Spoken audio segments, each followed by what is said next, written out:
Assalamualaikum warahmatullahi wabarakatuh. Alhamdulillahilladzi ja'ala ramadhana syahran 'aziman wa syahral maghfirah.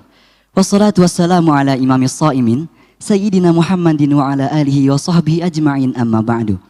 Yang terhormat guru kita tercinta Buya Yahya beserta keluarga, semoga Allah senantiasa memanjangkan umur beliau dalam ketaatan serta sehat walafiat dan mempermudah segala urusannya, baik urusan dunianya maupun akhiratnya, terutama dalam urusan dakwahnya. Amin amin ya rabbal alamin.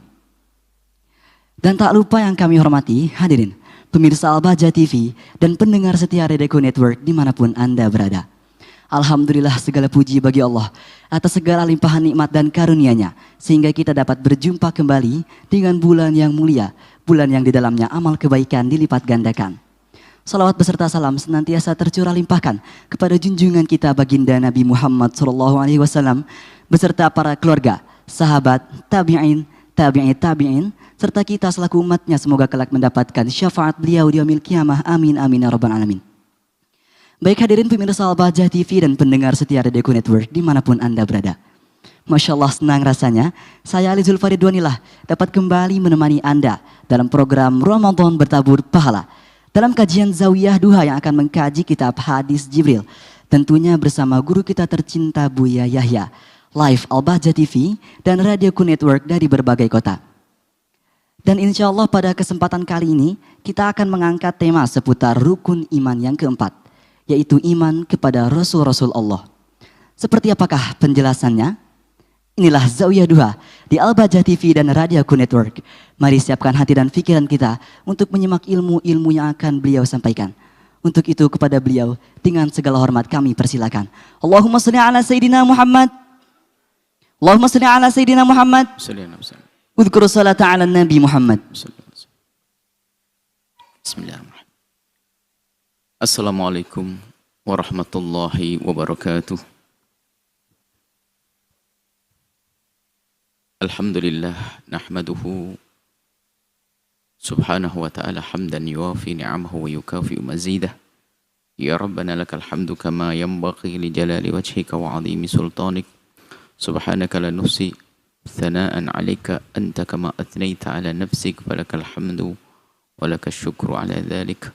اللهم صل وسلم على حبيبنا سيدنا محمد وعلى آله وأصحابه والتابعين لهم بإحسان إلى يوم الدين. اللهم يا ربنا ثبت قلوبنا على دينك، ثبت قلوبنا على دينك، ثبت قلوبنا على دينك. أعنا يا ربنا على ذكرك وشكرك وحسن عبادتك. ارزقنا يا ربنا التوبة قبل الموت والشهادة عند الموت والجنة بعد الموت. أما بعد, yang sangat kami cintai, kami muliakan para perindu ridha Allah, para pecinta baginda Nabi Muhammad sallallahu alaihi wasallam dimanapun Anda berada. Kita masih dengan hadis Jibril, penjabaran hadis Jibril. Kita sudah di pilar yang kedua, yaitu iman. Dan pilar iman ini ada rukun-rukunnya. Kita sudah masuk rukun yang keempat, yaitu rukun iman yang keempat, yaitu iman kepada Rasul-Rasul Allah, iman kepada utusan-utusan Allah. Allah berfirman dalam Al-Quran, فَآمِنُوا بِاللَّهِ وَرُسُلِهِ. Berimanlah kepada Allah, kemudian setelah itu ada, dan utusan Allah. Utusan Allah, pengertian Nabi dan Rasul. Siapakah Nabi dan Rasul atau utusan Allah tersebut? Nabi adalah seorang laki-laki merdeka yang mendapatkan wahyu dari Allah. Laki-laki merdeka mendapatkan wahyu dari Allah tetapi tidak diperintahkan untuk menyampaikan kepada umat. Tidak diperintahkan menyampaikan kepada umat. Jadi dapat wahyu, dia mengamalkan, sehingga dikatakan bahwasanya karena tidak disampaikan kepada umat, ya bukan sebuah kewajiban. Maka tidak ada tabligh baginya, kewajiban untuk menyampaikan. Adapun Rasul adalah seorang laki-laki merdeka, nggak ada perempuan, yang mendapatkan wahyu dari Allah dan diperintahkan untuk menyampaikan kepada umatnya. Berdasarkan definisi tersebut, maka setiap rasul adalah nabi. Tetapi tidak setiap nabi adalah rasul. Jelas ya, Masya Allah. Ada pendapat lain yang mengatakan bahwa nabi dan rasul sama-sama mendapatkan wahyu dan diperintahkan untuk menyampaikan kepada umat. Sini kami tuliskan ada pendapat lain yang mengatakan bahwa nabi adalah seorang laki-laki yang mendapatkan wahyu dan juga diperintahkan untuk menyampaikan kepada umatnya. Sama seperti rasul.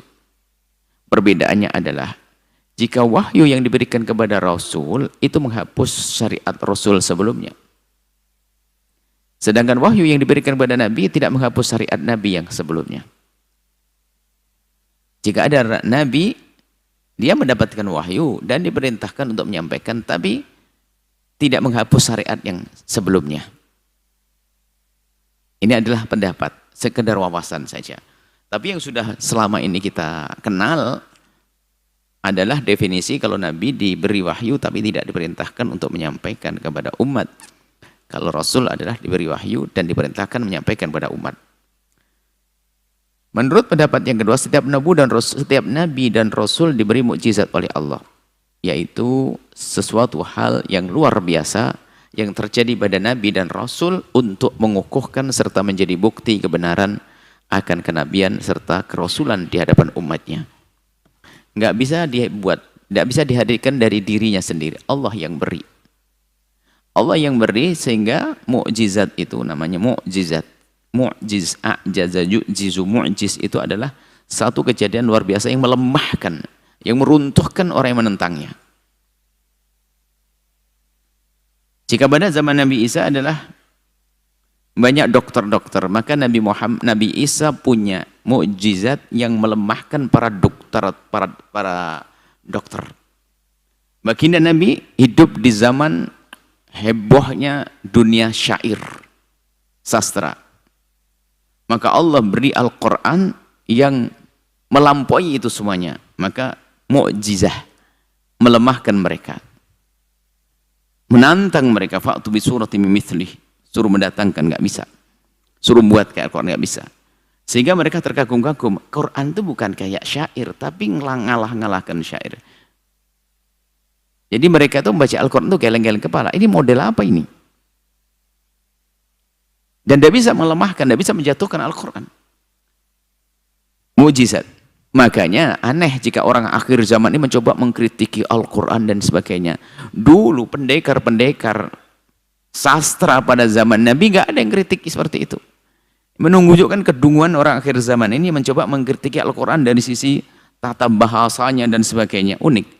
Orang dulu yang mereka adalah pendekar-pendekar di dalam dunia sastra, di saat melihat Al-Quran hanya angkat tangan, wah luar biasa ini. Bahkan mereka meyakini bahasa ini bukan dari buatan manusia ini. Ini pasti sesuatu yang luar biasa. Ini adalah bukan dari manusia. Ini pengakuan dari mereka. Ditantang untuk membuat, nggak bisa mereka. Belum lagi, lihat, mukjizat Al-Quran itu uniknya adalah bahasa orang yang tidak paham bahasanya pun bisa menghafalnya. Kita dikasih buku 10 lembar aja, nggak usah sampai berapa ratus lembar itu. Bukan sampai 630 lembar deh. Buku 10 lembar bahasa Jepang, suruh ngafalin. Ayo, nggak paham artinya. Pertama kita nggak ngerti bahasanya, hurufnya, kita baru belajar hurufnya setahun. Tahun kedua mulai baca, ngafal, bolak-balik nggak ketemu, karena kita nggak paham maknanya. Tapi kalau Al-Quran lihat, biarpun orang itu tidak hafal maknanya, bisa menghafal Al-Quran persis dengan orang yang paham maknanya. Nggak ada yang dirubah. Ini juga membuat mereka geleng-geleng kepala, kok bisa ya? Termasuk tiba-tiba mereka sendiri hafal, unik. Jadi orang-orang non-muslim banyak yang menghafal. Sampai dikisahkan orientalis yang merusak Islam, kisah bagaimana Sokogronya dan seterusnya, membawa orang-orang yang mereka bisa menghafal Al-Quran. Tinggal di Mekah 4 tahun belajar mengkaji ilmu agama, menghafal Al-Quran banyak. Bisa dihafal oleh mereka, tapi mereka nggak hafal kitab suci mereka sendiri. Aneh-aneh. Ini termasuk namanya mukjizat. Baik, makna beriman kepada Nabi dan Rasul bagaimana? Makna beriman kepada Nabi dan Rasul adalah kita wajib beriman bahwa Allah mengutus utusannya kepada kita untuk menyampaikan pesan-pesan wahyu dari Allah kepada umat.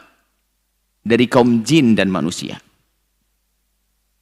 Jin dan manusia. Ini Allah, jin. Jin dan manusia. Sifat-sifat wajib bagi Rasulna. Kita harus tahu sifat-sifat yang harus kita yakini bahwasanya itu ada pada Rasul. Dan ini kami hadirkan dalam satu buku Al-Aqaid Al-Khamsun. Tinggal kembali ke sana melihat detailnya. Di sini ringkas saja. Para utusan Allah mempunyai sifat-sifat kesempurnaan. Yang pertama adalah sidik, jujur. Sangat jujur. Tidak pernah berbohong. Khususnya Nabi kita, Nabi Muhammad, dijadikan orang yang sangat bisa dipercaya sebelum diutus menjadi utusan Allah. Jujur artinya apa yang didapat disampaikan. Ngomongnya nggak akan ada yang berubah. Jujur sesuai dengan apa yang beliau dapat. Tabligh artinya menyampaikan, tidak ada yang disembunyikan. Maka satu kelompok, sekte, kelompok dalam mengaku Islam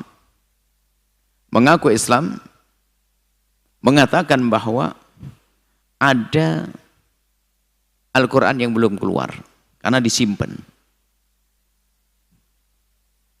Ada mengatakan ada mushaf, ya, mushaf Fatimah, mushaf ada. Kita ada ngaku-ngaku begitu.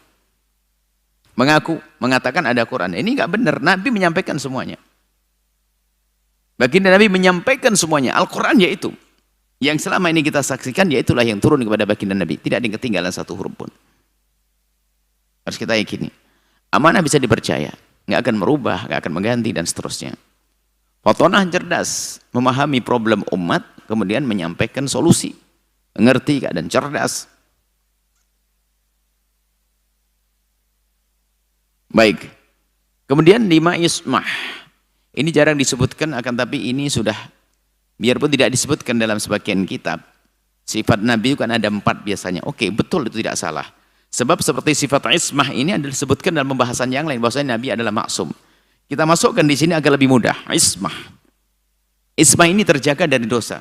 Nabi tidak mungkin berdosa. Maka ini untuk memahami bahwasanya semua kisah-kisah yang dinisbatkan kepada Nabi dan Rasul yang menunjukkan kalau mereka berdosa itu bohong. Atau harus kita fahamkan, dijelaskan pemahamannya. Tidak ada Nabi melakukan dosa. Maksum. Dan yang maksum hanya Nabi. Selain Nabi tidak ada maksum.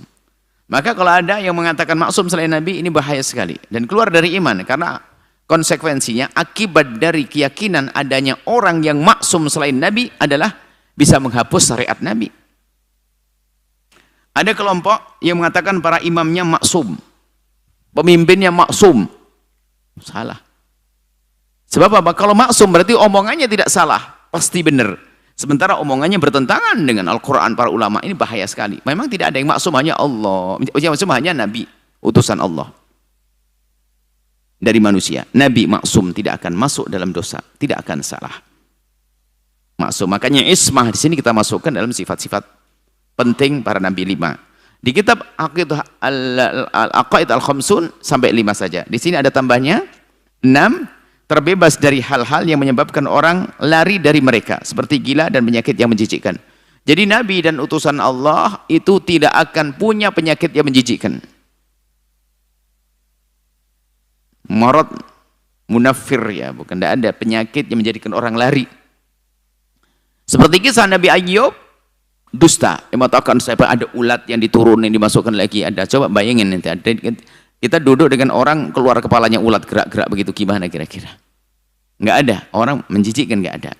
Jadi kalau seandainya ada corona, kemudian ada Nabi waktu itu, nggak mungkin kena corona Nabi, abadan. Selamanya. Kenapa? Corona menjadikan orang lari. Jadi Nabi kalau sakit tidak akan tidak akan ada penyakit yang munafir, yang menjadikan orang lari. Sakit-sakit biasa. Bukan penyakit gila, nggak ada. Karena jadi kalau seandainya ada wabah-wabah seperti kemarin itu, Nabi nggak mungkin terkena. Kenapa? Nabi tidak boleh punya penyakit yang menjadikan sebab orang lari. Maka ini terbebas dari hal-hal yang menyebabkan orang lari dari mereka. Seperti gila, penyakit yang menjijikkan, nggak ada. Kisah Nabi Ayyub adalah dusta. Jangan didengar kisah-kisah seperti itu. Jadi kita tambah 6 tidak bertentangan sebab 6 ini ada tambahan. Dikit ya agak, tidak apa-apa kita jadikan 6 boleh, 4 boleh, tapi sebab yang kelima ada di pembahasan di tempat yang lain. Cuman kita kumpulkan di sini lebih mudah, karena kitab ini praktis. Kita praktiskan di syarah hadis Jibril ini. Sifat mustahil bagi Nabi dan Rasul, ya. Sifat mustahil yang tidak boleh ada pada Nabi dan utusan Allah adalah, sifatnya itu kidib, tidak mungkin berdusta. Khianat, nggak mungkin berkhianat. Kitman, tidak mungkin menyembunyikan pesan yang datang dari Allah. Baladah, nggak mungkin dungu bebel, tidak bisa menangkap problem umat. Adamul ismati, nggak mungkin beliau adalah melakukan dosa tidak terjaga. Yang keenam, berpenyakit, menakutkan dan menjijikkan, nggak mungkin itu semuanya. Jadi banyak kisah-kisah yang beredar itu adalah di dalam kitab-kitab tafsir yang disebut dengan Israiliyat. Berita dari zaman dulu, tidak diseleksi, bertentangan dengan kita nggak boleh. Israiliyat bukan semuanya harus kita tolak. Israiliyat adalah berita-berita yang diambil dari Bani Israel, dari umat terdahulu. Kita boleh mengambil cerita Israiliyat dengan catatan Anda tidak bertentangan dengan syariat kita. Nabi mengatakan hadithu an Bani Israel wala haraj. Boleh kita ngambil dari Bani Israel, tapi tidak ada masalah. Tapi catatannya tidak boleh bertentangan. Nabi Ayub bertentangan dong. Harut sama Marut bertentangan. Kisah malaikat kemarin. Makanya Harut sama Marut, saya heran santri Al-Bahjah minta Buya ceritain Harut sama Marut. Ini kayaknya terkontaminasi dengan cerita palsu itu. Ada minta diceritain Harut Marut. Nah, dusta itu cerita. Malaikat maksum, terjaga dari dosa. Nggak ada malaikat jadi maksiat, malaikat zina, malaikat tidak ada. Kisah Harut Marut. Baik. Kemudian sifat jaiz bagi Nabi dan Rasul, artinya boleh dilakukan dan boleh ditinggalkan. Para Nabi dan Rasul Allah juga memiliki sifat-sifat dan aktivitas sebagaimana manusia kebanyakan. Itulah yang disebut dengan sifat jaiz, yaitu hal-hal yang boleh dilakukan oleh seorang Nabi dan juga boleh ditinggalkan, seperti makan, minum, tidur, menikah, sakit, jaiz. Nabi seperti kita manusia dalam sisi jasad, tapi diberi wahyu oleh Allah. Akan tapi itu semua dengan ketentuan bahwa sifat-sifat perilaku atau penyakit tersebut tidak mengurangi derajat kemuliaan kepada kenabian dan kerasulan mereka di mata manusia dan tidak membuat manusia lari darinya. Ini adalah sifat jaiz. Nabi pergi ke pasar, Nabi melakukan hal-hal yang boleh dilakukan, yang biasa dilakukan manusia. Kisah-kisah yang menceritakan bahwa Nabi memiliki penyakit yang menjijikkan seperti kisah Nabi Ayub adalah sebuah kebohongan. Karena tidak mungkin seorang Nabi yang menyampaikan wahyu kepada kaumnya mempunyai penyakit yang menjijikkan. Hal yang demikian itu akan menyebabkan kaumnya menjauh. Begitu juga kisah saat Nabi Ayub menurunkan ulat dari tangannya ketika sholat adalah tidak benar.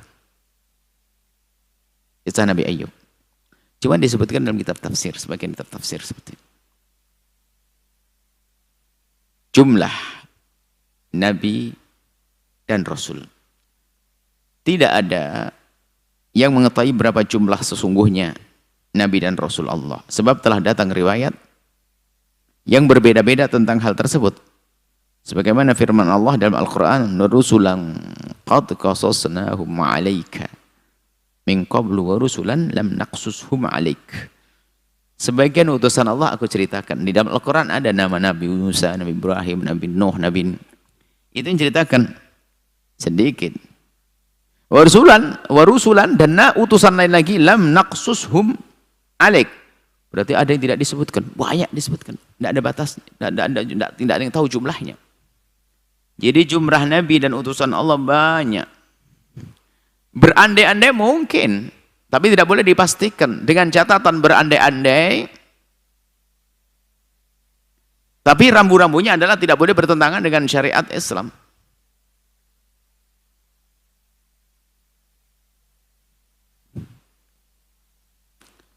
Seperti ya, bukan berani. Seperti agama-agama yang lain, Hindu, Buddha dan sebagainya, itu tidak mustahil asal agama yang benar. Cuman menemukan perubahan. Sebab di dalamnya ada nilai misalnya. Tidak mustahil dari asal ya. Mohon maaf ini bagi agama yang berbeda, Hindu Buddha, ini bukan masalah caci maki dan olok-olokan. Karena agama Hindu Buddha juga agama yang lama. Sementara sebelum Islam itu ada agama-agama yang lain. Termasuk Yahudi dan Nasrani. Yahudi dan Nasrani adalah agama yang diakui pada waktu itu dan benar. Cuman bersama berjalannya waktu, memang Allah tidak menjamin tentang penjagaannya, hanya Al-Quran yang dijaga. Inna nahnu nazzalna dzikra wa innahu lahafidun. Quran saja Islam dijaga, sementara Al-Quran saja, sementara kitab-kitab suci selain itu tidak dijaga oleh Allah, karena Allah telah persiapkan sebagai syariat akhir zaman yang bakal dijaga oleh Allah. Sengaja dibuat begitu oleh Allah, maka ada kitab suci, cetakan yang ini, cetakan yang ada di negara ini dengan negara itu ada berbeda secara makna. Al-Quran enggak, cetakan India, cetakan Jepang, cetakan ini sama kalau Al-Quran.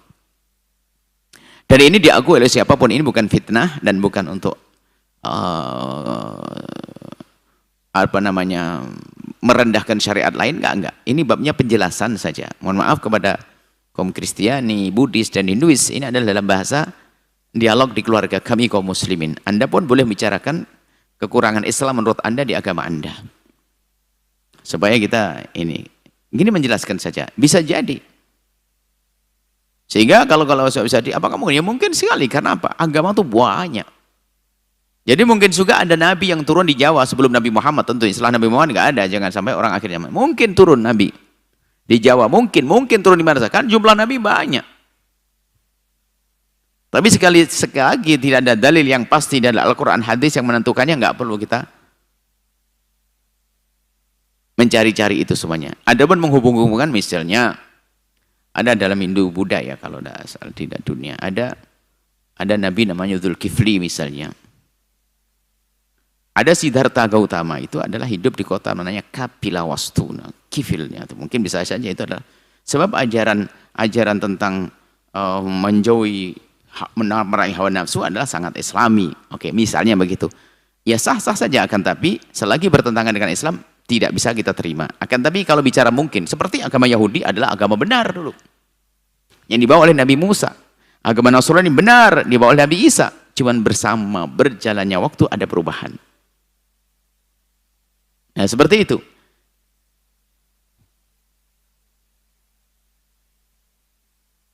Nah, kemudian di Indonesia kira-kira apa? Nah, tidak usah cari-cari, sudah kita punya Nabi Muhammad SAW. Selesai Nabi, semua untuk semesta. Tapi catatannya, apapun bentuknya, semua ajaran-ajaran terdahulu yang benar, orisinil, asli tidak akan bertentangan dengan Islam. Bahkan dalam ajaran tersebut bunyinya adalah di saat Islam datang mereka harus menerima. Harus begitu. Maka setelah itu tidak perlu lagi kita menggunakan agama-agama itu, karena agama yang masih asli tidak akan bertentangan dengan Islam. Ini harus kita pahami. Jumlah Nabi banyak. Nabi dan Rasul yang wajib diketahui. Nabi dan Rasul yang wajib diketahui ada 25. Sebagaimana telah disebutkan dalam Al-Quran, yaitu Adam, dalam akidah hum Adamun Idrisun Nuhun Hudum Soleh wa Ibrahim kullu muttaba, dan seterusnya. Sudah dihafal oleh anak-anak kecil ya. Yang gede sudah lupa. Anak-anak kecil pada hafal. Tapi adalah Innallah astafa Adam, Nabi Adam dipilih. Kemudian Idris, wadkur fil kitabi Idrisa, Nabi Idris. Nabi Nuh, wa ukhya ila Nuhin, Nabi Nuh. Nabi Hud, wa ila Adin akhahum Huda, sampai akhir. Nabi Saleh, idh qala lahum akhuhum Saleh. Nabi Saleh, Nabi dalam Al-Quran semuanya. Ala tattaqun. Nabi Ibrahim, qulu amanna billahi wa ma unzila ilaina wa ma unzila ila Ibrahim. Ibrahim. Nabi Ibrahim disebutkan dalam Al-Quran, nggak boleh kita mengingkari. Makanya mengingkari Nabi ini, kalau kita mengingkari ini, kafir, kita keluar dari iman. Lut, idh qala lahum akhuhum Lut, ala tattaqun, Nabi Lut.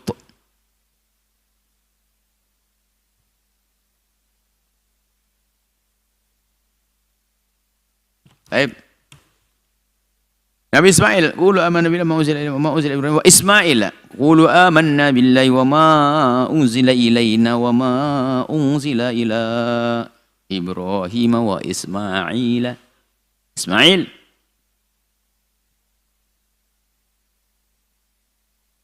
Kemudian Ishak. Kedua-duanya anak Nabi Ibrahim. Dan ini adalah makanya Nabi Ibrahim Abul Anbiya, bapaknya para nabi. Sebab dari Nabi Ismail, Nabi Ishak. Dari Nabi Ishak nanti keluar nabi-nabi dari Bani Israel, Nabi Musa dan seterusnya. Dari Nabi Ismail akan keluar nanti di akhir zaman Nabi Muhammad sallallahu alaihi wasallam. Jadi Yahudi dan Nasrani adalah Bani Ishak. Adapun bagi Nabi Muhammad dari Bani Ismail.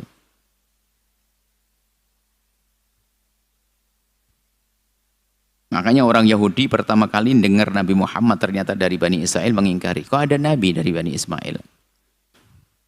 Kan Nabi harus dari Bani Ishak. Itu Nabi Ishak. Padahal mereka dulu menangguh. Wa kanu ya'rifunahu kama ya'rifuna abna'ahum. Wa kanu min qablu yastaftihuna 'ala dinak. Jadi orang-orang Yahudi itu menanti kedatangan baginda Nabi. Sangat tahu Nabi Muhammad. Cuma tiba-tiba, Bani Ismail, no, lah. Kok Bani Ismail? Nah, harus Bani Ishak. Kadang-kadang dari Bani Ismail nggak mau kita ditolak. Hasadan min indi anfusihim. Hasud. Kedengki. Maka dengki sampai hari ini merusak. Orang nggak bisa nerima kebenaran kalau orang punya dengki, benci. Nabi Yaqub. Qulu amanna billahi wa ma unzila ila Ibrahim wa Ismail wa Ishaq wa Yaqub. Yaqub kisah panjang Nabi Yaqub. Ayahnya Nabi Yusuf. Yakub ayahnya Nabi Yusuf. Dikatakan anaknya Nabi semuanya. Yusuf. Nabi Yusuf. Wa wahabna lahu Ishaq wa Yaqub. Kullan hadaina wa Nuhan hadaina min qablu wa min dhurriyyatihi Dawud wa Sulaimana wa Ayyub wa Yusuf. Nabi Yusuf disebutkan. Ayyub. Nabi sabar yang diuji dengan sakit. Tapi jangan sakit-sakit yang menjijikkan tadi, bukan.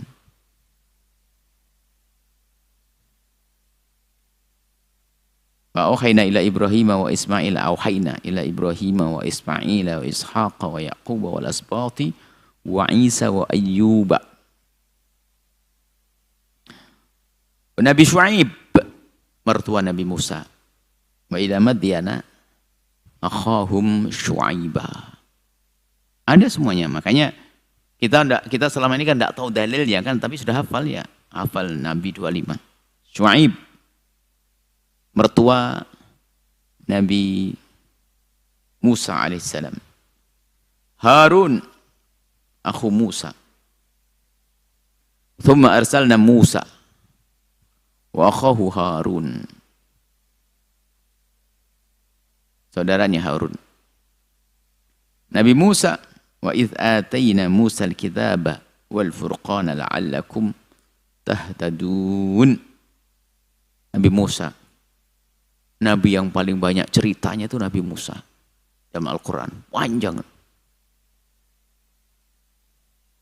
Paling banyak cerita Nabi Musa.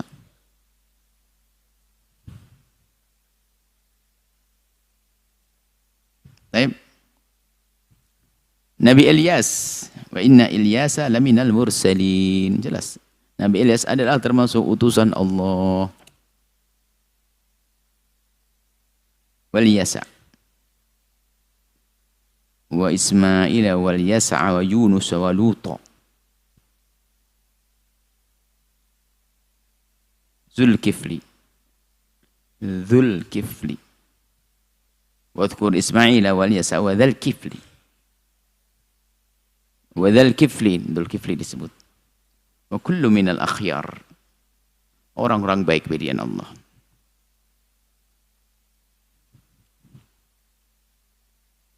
Daud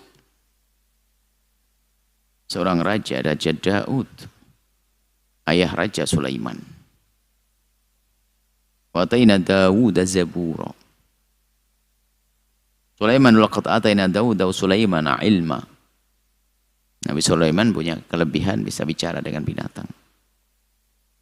Nabi Yunus, wa inna Yunus laminal mursalin. Semuanya punya kisah dalam Al-Quran.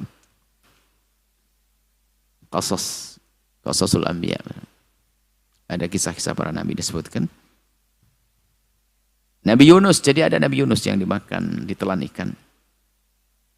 Nabi Yunus yang zikirnya, doanya kalian baca para santri setiap malam. La ilaha illa anta subhanaka inni kuntu minadh dhalimin.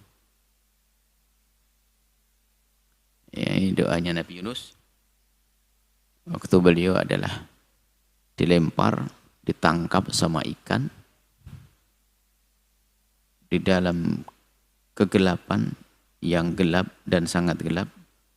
Doanya itu bagaimana tidak gelap? Gelapnya malam di dalam lautan, di dalam perut ikan. Lalu berdoa, la ilaha illa anta subhanaka inni kuntu minadh dhalimin. Maka sebagian para ulama, di saat kita dalam gelap, duka dan duka di atas duka, sedih di atas sedih, berbanyaklah membaca la ilaha illa anta subhanaka inni kuntu minadh dhalimin. Zakaria, ya Zakaria inna nubashshiruka bi ghulamin ismuhu Yahya. Wahai Zakaria, aku beri kabar gembira kepadamu dengan seorang anak namanya Yahya. Nabi Zakaria. Kemudian Nabi Yahya. Zakaria wa Yahya wa Isa wa Ilyas. Nabi Isa, wa ataina Isa ibn Maryam al-bayyinati wa ayyadnahu bi ruhil qudus. Nabi Isa, kami telah menganugerahkan kepada Nabi Isa, yakni putra Maryam, ibnu Maryam, bukti-bukti kebenaran, mukjizat.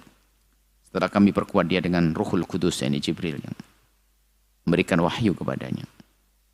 Dan terakhir adalah baginda Nabi Muhammad sallallahu alaihi wasallam wa ala ikhwanihim minal anbiya'i wal mursalin. Muhammadur Rasulullah. Nabi Muhammad. Alladzina ma'ahu ashidda'u 'alal kuffari ruhama'u bainahum. Tarahum ruk'an sujjadan yabtaghuna fadlan minallahi wa ridwana. Baginda Nabi Muhammad sallallahu alaihi wasallam yang mengingkari salah satu dari 5 nabi tersebut, maka ia telah keluar dari iman, karena jelas dengan kaidah yaqiniyat qat'iyud dalalati wa qat'iyul wuruti. Qat'iyul wurud di dalam Al-Quran, qat'iyud dalalati maknanya jelas, maka yang mengingkari kafir. Seperti kaidah yang sudah kita pelajari di dalam sam'iyat. Adapun nabi yang hanya disebutkan dalam hadis yang tidak mutawatir seperti Nabi Khidir, yang mengingkari Nabi Khidir tidak ada masalah, tidak sampai kafir. Maka bagi seorang yang mengingkari Nabi Khidir tidak kafir. Sebab kisah Nabi Musa dengan seorang laki-laki soleh yang ada dalam Al-Quran disebut dengan sebutan seorang hamba, seorang laki-laki, bukan Khidir. Tidak ada di Al-Quran disebutkan Nabi Khidir. Riwayat pun tidak sampai mutawatir, maka yang mengingkari Nabi Khidir enggak kafir dan tidak ada masalah. Karena tidak menyinggung urusan akidah. Cuman kadang gara-gara begini jadi percecokan. Ada orang mengaku ketemu Khidir, diingkari marah. Orang mengingkari Khidir saja nggak ada masalah kok. Tapi kalau mengingkari seorang laki-laki yang dengan Sayyidina Musa, tidak boleh. Lah laki-laki itu siapa? Dihubung-hubungkan para ulama itu adalah Khidir. Kita percaya adanya Khidir. Tapi kita ajarkan kepada siapapun yang tidak iman kepada Khidir tidak kafir. Tapi yang tidak iman kepada rojul, seorang laki-laki yang menemani Nabi Musa, nah, kafir karena sudah ada laki-laki pendamping Sayyidina Musa. Ya, laki-laki yang dicari oleh Nabi Musa. Artinya mengingkari nama Khidir, Nabi Khidir tidak akan menjadikan seseorang itu murtad. Akan tapi mengingkari adanya seorang hamba yang bernama Nabi Musa akan dianggap murtad.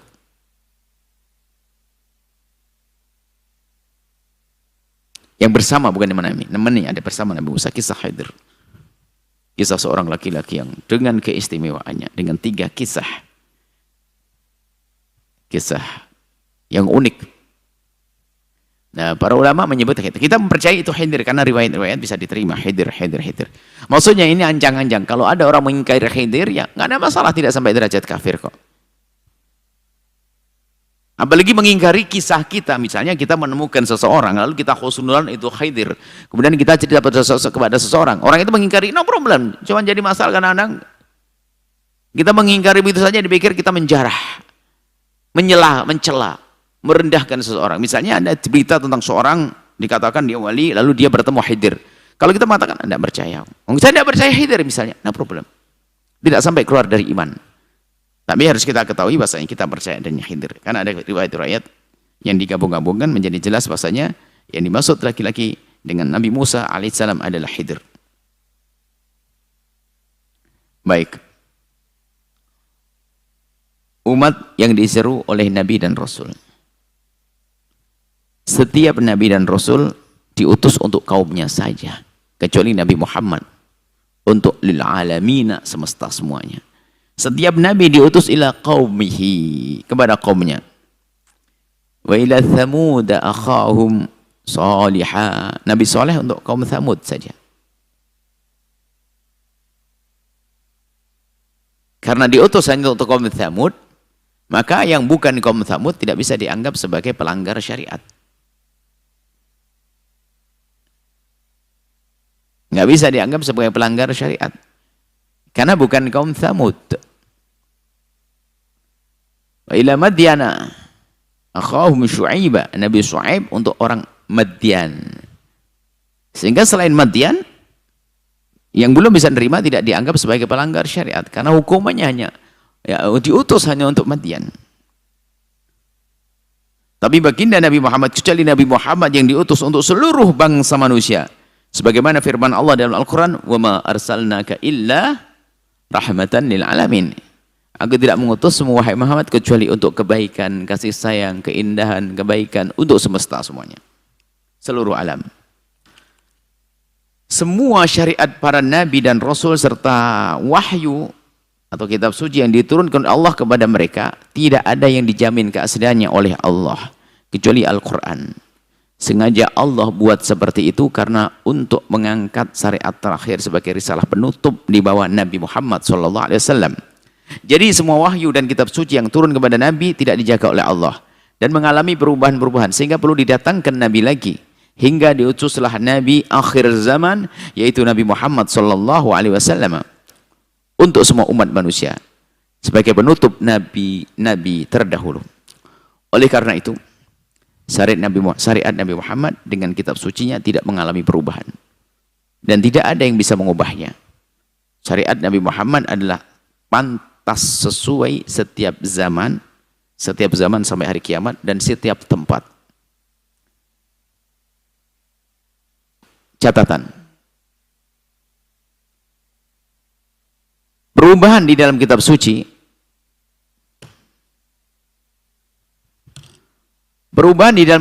terjadi hanya pada kitab-kitab sebelum Al-Quran. Perubahan tersebut bermacam-macam, lebih khususnya di dalam ranah akidah. Perubahannya bukan urusan akhlak, akidah. Kalau akidah pasti beda bagaimana? Akidah tentang penuhanan selain Allah diantaranya. Manusia diangkat jadi Tuhan. Ini pertentangan perbedaan akidah. Sehingga kalau jadi ilmu akidah khamsin itu kalau diajarkan kepada umat Nabi Musa ya nggak ada masalah, karena sama. Nabi Musa, pengikut Nabi Musa yang benar, karena akidah itu nggak akan berbeda. Kalau tanya Nabi ada berapa, sama jawabannya. Hanya bedanya kalau sekarang kan sudah diturun, Nabi sudah diutus. Kalau Nabi Musa ditanya, nabinya tetap jumlahnya, hanya bedanya Nabi Muhammad belum diutus. Tapi ada semuanya sama, tidak ada perbedaan urusan akidah.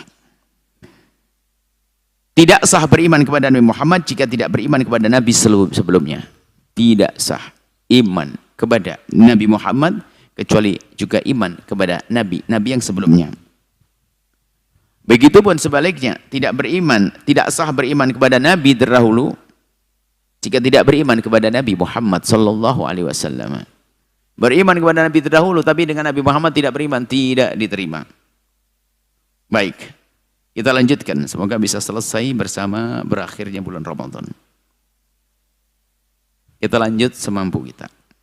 Selesai tentang para utusan Allah. Kemudian rukun iman yang kelima adalah iman kepada hari akhir. Penjabaran luasnya kami hadirkan dalam satu catatan dalam kitab Sam'iyat. Beriman kepada yang gaib yang kita baca sebelum silsilah kitab ini. Pengertian hari akhir. Hari akhir adalah kehidupan setelah berakhirnya kehidupan di dunia yang meliputi mukaddimahnya seperti kematian, alam kubur, nikmat kubur, siksa kubur hingga hari kebangkitan. Itu bisa dihadirkan satu paket dengan hari kiamat, iman kepada hari kiamat, mukaddimahnya. Kita mati dulu, alam barzah dibangkitkan, perjalanan nanti sampai ahli surga masuk surga, ahli neraka masuk neraka. Alam kubur belum disebut hari akhir, tetapi hal gaib yang harus kita yakini sebagai muqaddimah hari akhir. Karena belum bangkit. Setelah dikubur nanti dibangkitkan baru itu hari kiamat. Dihancurkan dulu baru dibangkitkan. Alam kubur disebut juga alam barzah atau alam penantian antara alam dunia dan alam akhirat. Alam penantian. Alam barzah adalah alam penantian dari alam dunia menuju alam akhirat nanti. Hari akhir itu bermula dari ditiupnya sangkakala yang pertama. Ditiupnya sangkakala yang pertama hingga binasanya semua penghuni bumi kecuali mereka yang Allah kehendaki. Jadi waktu ditiupkan sangkakala yang pertama, ditiupkan trompet, itu semuanya pada mati kecuali yang Allah kehendaki. Siapa yang tidak mati termasuk dia, malaikat yang tiup trompet. Dan yang lain ada beberapa orang mati syahid dan sebagainya. Ada riwayat seperti itu. Disebutkan kecuali yang Allah kehendaki. Kemudian setelah ditiupkan trompet yang pertama, mati semuanya. Dan sudah kami sampaikan gunjang-ganjingnya dunia di hari kiamat itu menakutkan sekali. Tapi Anda sebagai ahli iman tidak usah takut.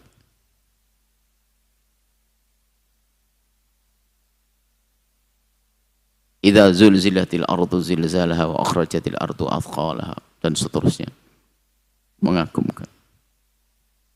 Menyerah. Al-qari'atu mal qari'ah wa ma adraka mal qari'ah yauma yakunun nasu kal. Oh, ini keadaan hari kiamat. Gonjang-ganjing, bintang berjatuhan, malam langit memerah seperti mawar. Tapi setelah itu mawar merahnya berlebihan sehingga bara seperti bara. Menakutkan semuanya. Tapi ahli iman tidak menemukan itu semuanya. Seperti yang kami sampaikan. Allah akan niutkan angin lembut masuk rumahnya orang beriman sehingga mati semuanya. Sehingga gunjang-ganjingnya hari kiamat itu orang beriman tidak menemukannya. Dan bagi orang kafir itu muqaddimah siksa. Sebelum disiksa nanti. Kemudian ditiupnya sangkakala yang kedua. Setelah mati semua ditiupkan sangkakala yang kedua. Di saat dibangkitkan umat manusia dan dikiring di padang mahsyar hingga ahli surga masuk surga dan ahli neraka masuk neraka. Hal seperti itu adalah hal yang gaib yang harus kita yakini karena kita mengerti dari berita. Beritanya dari Al-Quran. Gaib. Mahsyar. Yuhsyar. Mahsyar. Nabi Muhammad. Ya, kalau ada berita Nabi Muhammad, orang pertama yang dibangkitkan di padang mahsyar. Nabi pertama kali dibangkitkan. Sebelum yang lainnya. Karena apa? Setelah itu adalah manusia, diantaranya adalah umat Nabi Muhammad. Dan umat Nabi Muhammad yang dibangkitkan pertama ini perindu dan pecinta Nabi. Kasih sayang Allah kepada umat Nabi Muhammad. Tidak ingin waktu mereka dibangkitkan toleh nyari Nabi Muhammad lalu tidak ada Nabi. Maka Nabi sudah dibangkitkan terlebih dahulu oleh Allah untuk menyambut umat Nabi yang mencarinya saat itu. Semoga kita golongan orang itu. Beriman kepada yang gaib adalah keimanan yang terbangun dengan sendirinya setelah percaya kepada Allah secara otomatis. Iman kepada yang gaib itu keimanan yang terbangun secara otomatis setelah iman kepada Allah. Kalau orang sudah beriman kepada Allah Sang Pencipta dan Allah mengutus utusan dan utus membawa firman secara otomatis. Kalau kita percaya pada firman, di dalam firman itu cerita tentang hari akhir. Mau tidak mau.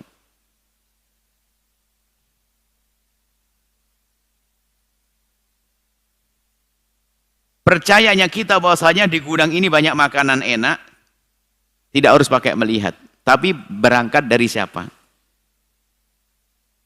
Dari kata Pak Lurah atau bos orang kaya.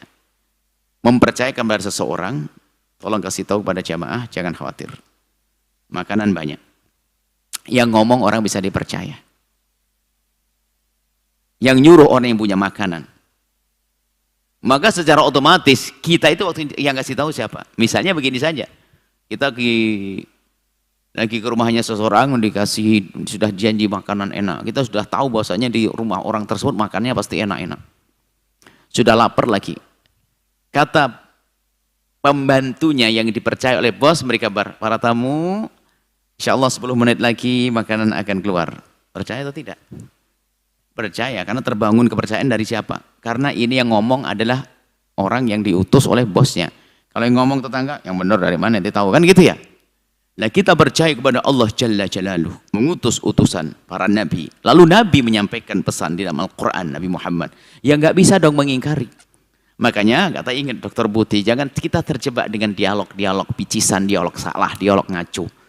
Ada orang memperdebatkan tentang urusan yang ada di dalam Al-Quran tentang pembagian waris, poligami, segala macam. Jangan mendebat, itu mendatangkan hujah-hujah itu. Percuma, tanya dulu, kamu iman enggak kepada Al-Quran? Kalau dia mengatakan tidak iman, berarti debat kita bukan masalah poligami, bukan masalah waris. Tapi masalah Al-Quran harus kau imani dong. Selagi dia tidak beriman kepada Al-Quran, omong kosong, jangan diskusi tentang itu semuanya. Nah, jadi kita harus faham hal-hal semacam itu. Baik, kita lanjutkan. Para ulama menyebut ini dengan sebutan ghaibiyat atau sam'iyat, yaitu hal-hal gaib yang harus kita yakini berdasarkan apa yang kita dengar dari firman Allah dan sabda Nabi. Pembahasan tentang hari akhir selengkapnya bisa didapat dalam risalah kami yang berjudul Silsilah Akidah Praktis Sam'iyat, beriman kepada yang gaib. Sudah kita baca sebelum pembacaan kitab ini. Tanda-tanda hari akhir. Hari akhir disebut juga dengan hari kiamat. Sebelum hari tersebut terjadi, terdapat tanda-tanda yang mendahulunya. Sebagaimana yang disabdakan Nabi Muhammad di dalam hadis Jibril, tanda-tanda tersebut yani, tentang sa'ah. Hampir ni anis sa'ah diberitahu kami tentang hari kiamat. Wahai Muhammad, ya Rasulullah, ya Nabi Muhammad. Nabi Muhammad mal mas'ulu bi'a'lama minas sa'ili. Aku sama seperti ente, sama-sama enggak tahu hari kiamat. Asrat, mana tanda-tanda hari kiamat nih? Hadis Jibril. Alamatus sa'ah. Tanda-tanda kiamat. Ini termasuk tanda-tanda kiamat ini sebetulnya pengukuhan hari. Ada sebagian para ulama termasuk orang seperti Al-Habib Abu Bakar Adani Al-Masyhur menganggap tanda-tanda kiamat dalam satu bahasan khusus sebagai namanya dengan pembahasan yang masyhur yang keluar dari beliau adalah namanya fikih tahawulat misalnya. Dan memang kalau kita cermati, kita sebutkan, kita singgung, sesungguhnya tidak lain. Asratus Sya'ah ini adalah tatbik daripada yang sudah kita bangun daripada Islam, iman, ihsan. Tatbiknya adalah urusan dengan masalah asratus sa'ati. Tanda-tanda hari kiamat. Baik, kita bahas, kita lanjutkan. Tanda-tanda kecil kiamat. Tanda-tanda kecil kiamat adalah tanda-tanda yang terjadi tetapi belum menunjukkan akan terjadinya kiamat dalam waktu dekat. Sehingga hal itu disebut dengan tanda-tanda kecil kiamat. Alamatus sa'ah as-sughra. Tanda kecil kiamat tersebut di antaranya adalah banyak orang durhaka pada orang tua. Antalidal amatu rabbataha. Banyak orang durhaka. Disebutkan dalam hadis. Persaingan yang mencolok dalam urusan dunia. Ya tatawwaluna fil bunyan, orang fakir tiba-tiba. Ini tanda-tanda kecil, artinya belum dekat-dekat amat deh. Jadi kalau masih tanda-tanda kecil itu masih belum dekat-dekat amat tanda. Tapi kalau sudah tanda-tanda yang kubro, itu adalah menakutkan. Coba aja tanda kubro. Sehingga orang beriman semuanya. Seperti makanya setelah matahari terbit dari barat itu nggak diterima iman orang yang baru beriman. Yang belum beriman sebelumnya nggak diterima.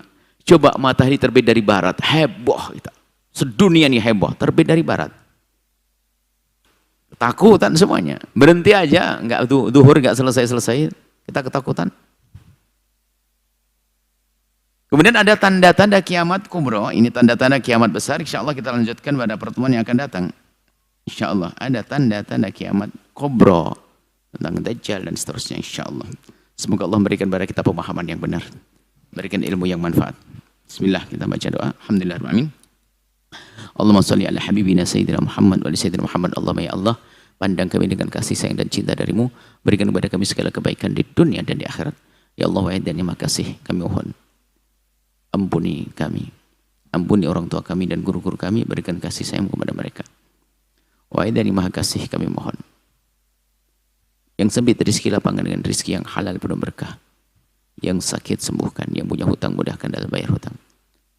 Kami mohon ya Allah, ya Rahman ya Rahim, ya Allah, jaga anak-anak kami, jaga santri kami, jaga kami semua.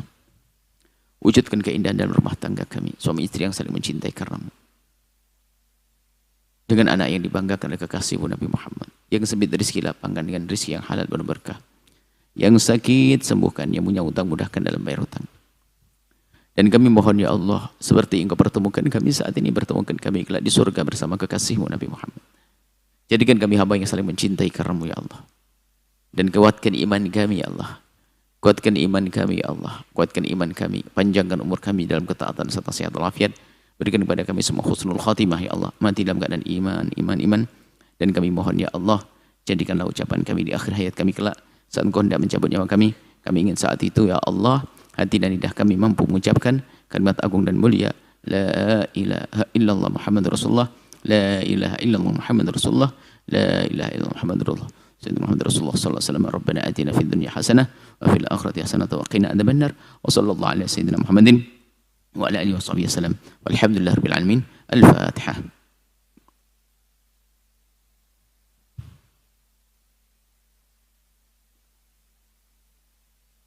Terima kasih, mohon maaf dan mohon doa selalu. Wabillahi taufiq wal hidayah. Assalamualaikum warahmatullahi wabarakatuh.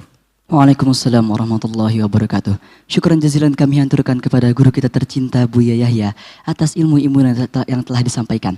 Semoga ilmu yang telah kita terima dapat menjadi ilmu yang bermanfaat untuk kehidupan kita baik di dunia maupun di akhirat kelak. Amin amin ya rabbal alamin. Baik hadirin pemirsa Al-Bahjah TV dan pendengar setia Radioku Network dimanapun Anda berada. Demikianlah majelis kita pada siang hari ini, dan tetaplah istiqomah untuk mengikuti program Ramadan Bertabur Pahala selanjutnya dalam kajian Madrasah Ramadan yang akan disiarkan langsung oleh Al-Bahjah TV Damai dan Menyejukkan serta Radioku Network Inspirasi Spirit Hati.